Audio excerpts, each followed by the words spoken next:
Hey everybody, my name is Don Kim. I'm a mentor here at Animation Mentor teaching body mechanics. It's my privilege to give you a brief overview of the 12 principles of animation. These 12 principles are the building blocks to creating convincing animation, and they were founded by two pioneers of animation, Ollie Johnston and Frank Thomas. This is a quote from their book, The Illusion of Life.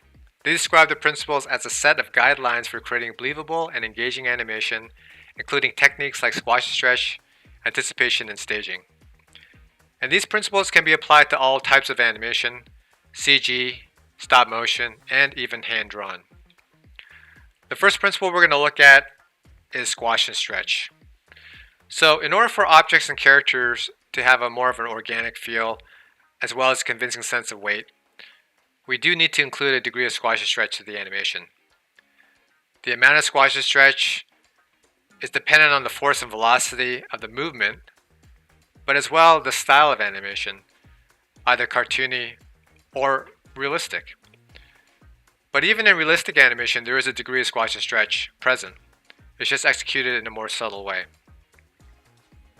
Let me show you an example of a simple ball bounce where we have squash and stretch.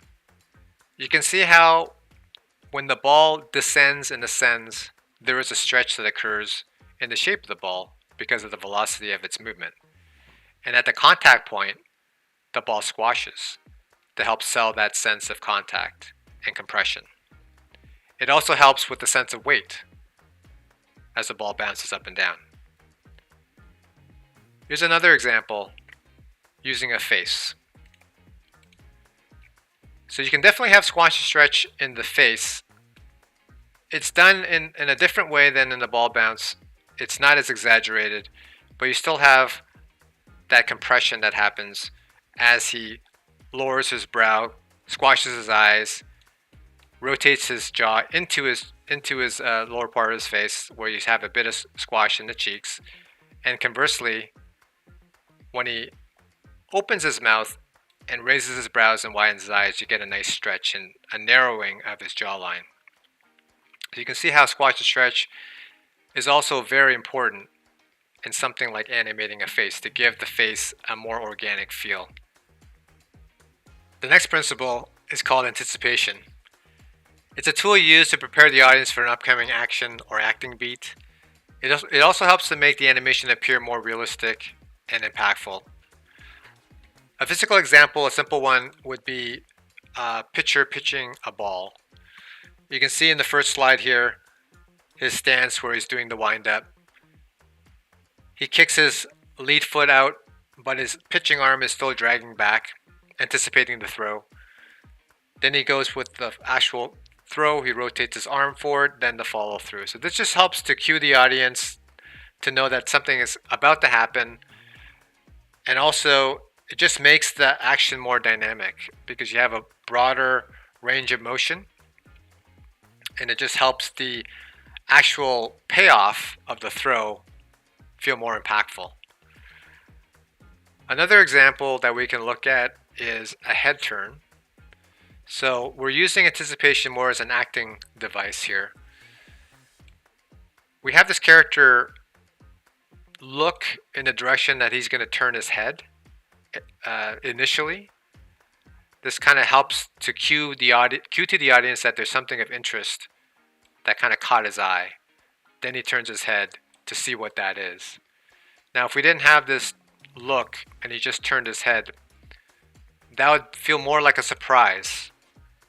Maybe it was like an off-screen sound that caught his attention and he turns. So that's more of a surprise to the audience and to the character. But by having this little bit of a beat where he turns and looks, it just builds a little bit of anticipation, a little bit of tension for the audience to wonder what caught his eye, like what is he trying to look at before he actually turns to look at it. Staging is our third principle. Staging is useful in directing the audience's attention to the focus of the scene. So we want to make sure that the way that we position set pieces, the way that we rotate and frame the camera, where we position characters, it's all fundamental in directing the audience's eye to what we want them to look at. And we want to also make sure that we avoid unnecessary detail that would clutter that and make it feel less clear. A simple example is this scene that we have in a kitchen. So as you can see, the staging is quite simple. However, the focus of the scene is this character by the door. So the character is almost center frame. There's lots of open space in front of him that's not hiding him or cluttering the frame. And the perspective of the scene, the lines of perspective converge toward that character. So it just helps to draw more focus toward that character.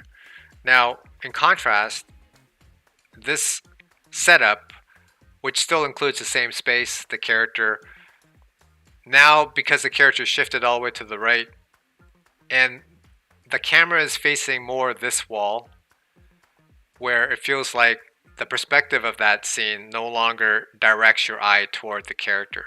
And you also have this chair in the foreground that fights with attention between it and the character that we're trying to focus on. So this is an example of bad staging, and this would be an example of good staging or better staging. The next principle is straight ahead versus pose to pose. So these are more two different workflows in animation. Straight ahead is when you start animating a scene from frame 1 and just kind of moving forward through the timeline till the end. And then pose to pose is where you're keying out the extreme poses or the story poses and the breakdowns and worrying about the transitions or the in-betweens between those poses later.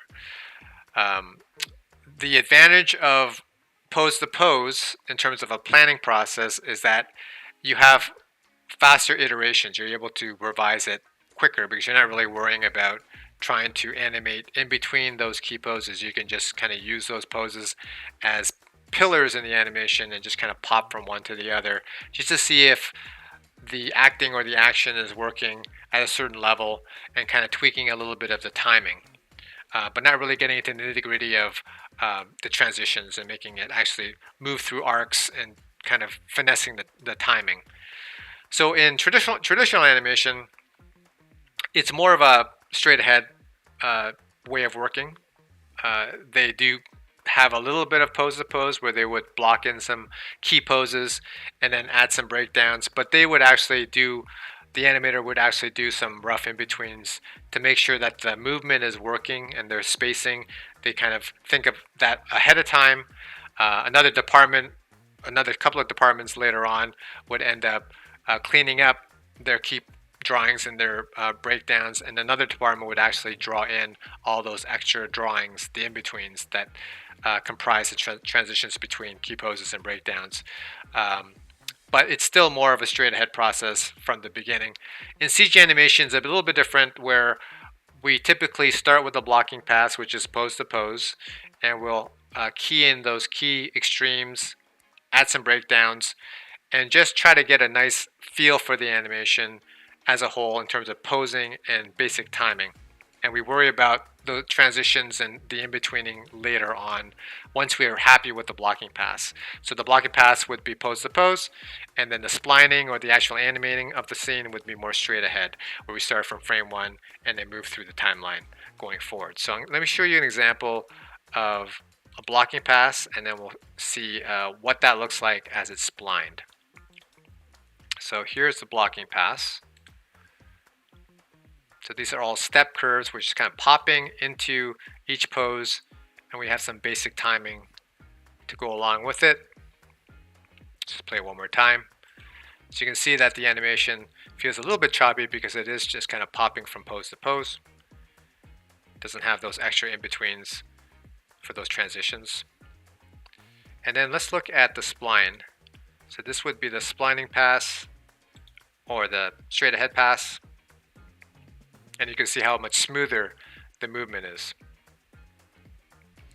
So where you're finessing the timing, the slow ins and slow outs, the eases, and as well tweaking the posing and the breakdowns, getting some overlapping action. These are other principles we're going to talk about later, but this would be the more the straight ahead pass. Follow through and overlapping action is our next principle. Follow through and overlapping action are two closely related techniques which help to create movement that's more organic and realistic, and to help give the impression the characters follow the laws of physics. Follow through is whereby loosely tied parts of a body will continue to move past when a character is stopped, in essence following through. The law of inertia is when an object in motion will remain in motion, or an object at rest will remain in rest unless subjected by external force. A very simple example would be somebody wearing a very loose-fitting coat. So as they're running, the back of the coat could be dragging away from their body, opposite direction travel, and then as they come to a rest or come to a stop, that part of the coat will want to continue to swing past them, swing through or follow through past them. Overlapping action is the behavior of parts of a body or object to move at different rates. An arm could move at a different timing than the head or the body. Another related technique is drag, and drag is what I just mentioned about the coat. So like as the character's running really hard, the back of the coat's kind of pulling away from the body. That's considered drag. Where a character starts to move in parts of the body or a coat, will pull away and then catch up after when that character comes to a stop. So one very simple example I want to show you guys is a pendulum swing. So I'm just going to play this for you. So this is a really good example of inertia, of overlapping action, and of lead and follow. So these are all fundamental aspects to overlapping action and follow through. So you can see here the platform is the leading joint. So as that slows, you can see that the first joint in the chain starts to follow through. So if you just look at how that platform is slowing here, this is the moment here where that first joint starts to follow through. And then as that's starting to slow in its swing, then the second joint starts to swing through. And as that starts to slow, then the third joint follows through. So you can see there's successive breaking of joints. And that relationship or that hierarchy is maintained through all these swings, and that's really, really important to maintain the laws of physics here, to make sure it feels like there is that sense of lead and follow and overlapping action. Another example I want to show you guys is a jump. In this example, we can see how this idea of overlapping action, follow through and drag help to make this jump feel more organic and looser. You can see how the arms are dragging and falling through at different rates than the body. As the arms come to a rest here as they swing, you can see the successive breaking of joints in the swing of the forearm and the wrist, just like with the pendulum example I showed you earlier. You can also see how the head, the rotation of the head, the bobbing of the head is offset from the body bouncing up and down as he's taking steps to come to a stop. So if I were to just scrub through, you can see it in a bit more detail here. As he comes down, his arms kind of drag up, then they follow through a little bit later. You can see how as the arms kind of swing to a stop, you can see the hierarchy and the successive breaking of joints in the forearm and the wrist, just like the pendulum swing. And if you look at his head, you can see how his head rotates up and down, but it's rotating down and up, offset or behind the movement of the body going up and down. So it's following the lead of the up and down in the body, creating some nice looseness in the head movement. So you can see how with these principles in mind and how they're executed in this animation, it can really make the movement feel more realistic and just have a more organic feel to it. Slow in and slow out is our next principle. Movement of objects in the real world, such as the human body, animals, vehicles, etc., need time to accelerate and slow down, and do not move at a linear rate of speed. Only mechanical things like robots move in such a way. So we definitely don't want our animation to feel robotic, unless it's supposed to be a robot, obviously, but we want to make sure our animation feels organic and that it follows the laws of physics as well as has a really good sense of weight. So let me show you a simple example of just how we can play up or change up eases or slows in order to get a different feel to the animation. So these are 3 cars moving across the screen, all at different rates of slow in and slow out, or ease in or ease out. So you can see the first one at the top, it has a slow out and then a slow in. It kind of moves it a little faster through the middle. The second example, it has a very strong slow out and not so much of a slow in. It kind of stops a little quickly, a bit abruptly. The next example, the third one, is that it has just a little bit of slow out, so it sort of accelerates very quickly at the beginning, but then you have a lot of slow in as it comes to a stop, so it decelerates over a longer period of time. So you can see how changing up the eases or the slows in and out can really change the overall look and behavior of the animation and the timing, and tell a different story to how the vehicle is moving and why it's moving that way. Our next principle is arcs. Organic action tends to follow an arched path of action, so we should animate objects to move through arcs for greater realism. This principle can be applied to a moving limb by rotating a joint, or a thrown object moving along a curved path. Objects that move through straight lines are usually mechanical in nature or robotics. We definitely want to have our animation moving through nice curvilinear arcs. Here's an example of a series of animations with very simple rigs, but because of their timing and their movement through space and moving through arcs, they feel more lifelike and organic.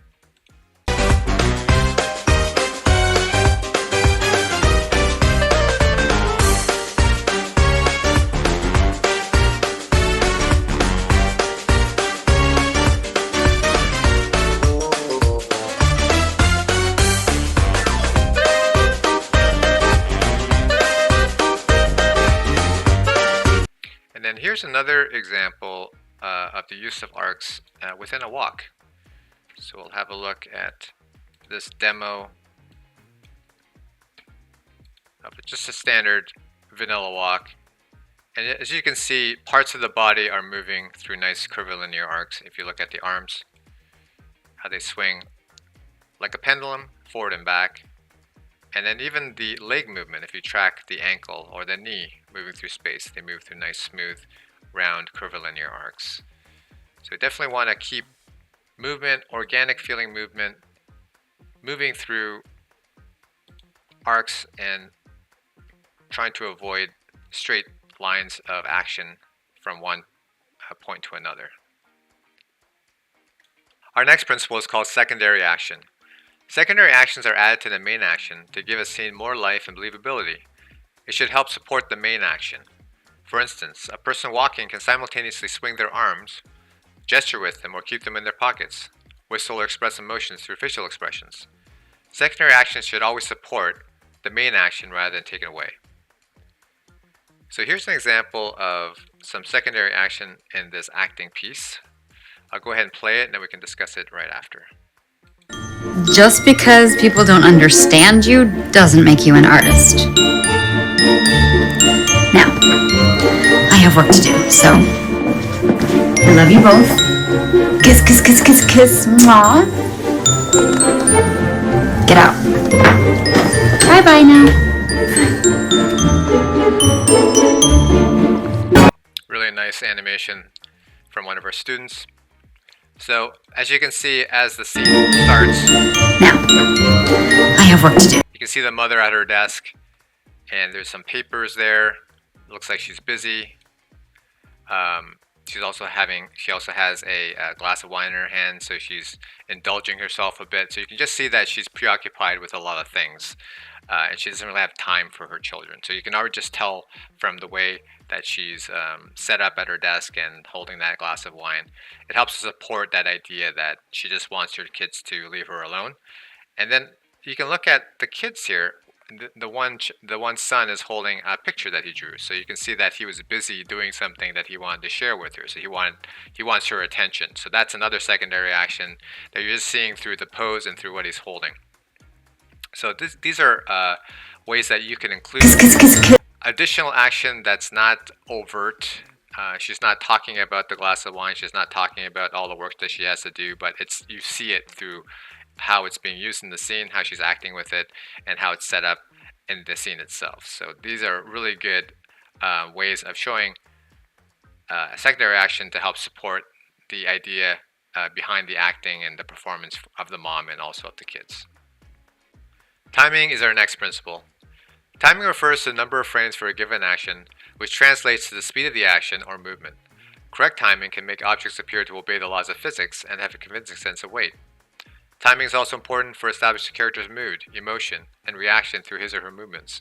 So for example, a character could be moving very fast, and depending on their facial expression, it can maybe be conveyed as them feeling happy or having a lot of energy. And then in contrast, a character moving slowly, maybe they're tired or maybe they're feeling sad. So you can definitely use timing to help convey a certain emotion of the character within the scene. So let's have a look at a few examples of using timing to convey a convincing sense of movement. So here is this first scene where one character is pulling another character's dead weight. So you can see through the use of timing, you can really feel the strain and the weight of the character as it's being pulled. Here's another example of a jump where the use of timing just helps to sell the sense of weight. And then here's a sidestep. Again, the use of timing just helps to sell the sense of transfer of weight from one foot to the other.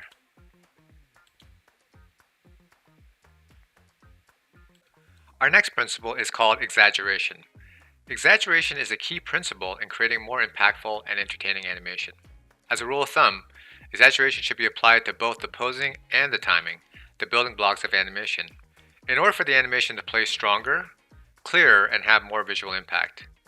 The degree of exaggeration depends on the style of animation, cartoony, which is more exaggerated, versus realistic, which is more subtle in its exaggeration. This is an example of some animation where the sense of exaggeration has been pushed to an extreme. You can see it in the character's timing, very snappy, extreme posing, and the use of smears.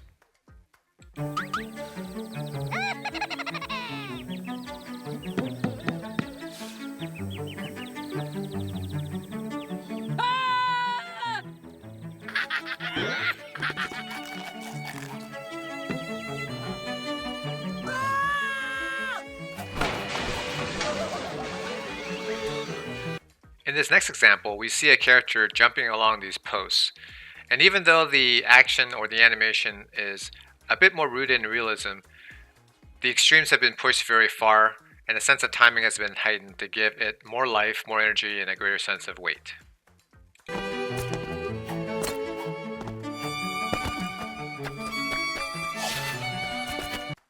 Our next principle is solid drawing. In the case of CG animation, this would relate to solid posing. Having a solid understanding of anatomy, weight, and balance of the creature you're animating will in turn produce a more convincing and believable pose.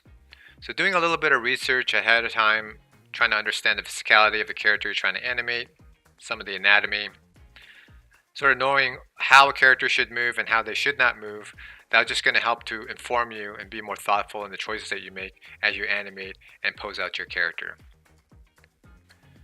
Here's a page of gestures of some generic characters. And you can just see from their poses that the idea of weight and balance has been considered and well thought of. In addition, silhouettes and lines of action have been pushed to give these poses a more appealing feel. And lastly, you can just see from the way that the characters are posed, it helps to inform you of their personality to a certain extent. And our last principle is appeal. Appeal is somewhat subjective, but a good rule of thumb could be what most people find appealing is what is desirable. Being able to create performances and designs that connect better with an audience would be the goal. It's important that the viewer feels the character is real and interesting and also relatable. Storylines for content will often follow hot topics of the time and popular trends in culture. You might also notice popular music finds its way in movies and series. So that wraps it up for the 12 principles of animation. I hope it was informative. I hope it answers some of your questions.